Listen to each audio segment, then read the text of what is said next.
Paýtatymyzda ýokary goramaçylykda badarga berilen Gorkutat atly halkara kino festiwaliniň ilkinji gününde Türkmenistan, Watan, Aşgabat kino konsert merkezlerine halkara kino festiwalyna ködürilenýän kinolaryň görkezilişi boldy.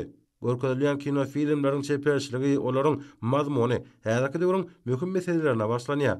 Munyň özi kino sunugatynyň ähli gün tertibiniň meselelerine çynnaky çemeleşilýändiginiň we kino sunugatyny dörejileriň paýtatymyzda geçirilýän halkara kino festiwalyna hemme taraplaryň taýýarlyk görünükleriniň nowatdaky sultnamasydyr. Her zamanyň laýyk derejede injanlaşdyrylan kaşan kino konsert merkezlerine görkezilen kino filmleriň mowduk taýdan köp ugurlygy, olarda insan bilen tebigatyň gatnaşygyna bolan garaýşlaryň we pek feýgüýüniň açylyp görkezilmegi her zaman kinematografiýa ulgamynyň ýeten derejesine şaýatlyk edýär. Gorkutat atly halkara kino festiwalyna ködürilen filmleriň görkezilişine gatnaşan tomoşaçylar kinematografiýaçylaryň başarmagyna we olaryň usatlyklaryny ýokary baha berdiler. Bellenşäli çeper sunugat ähli döwürleri we nesilleri baglanşdyryp adamlary beýik maksatlara uklanýar.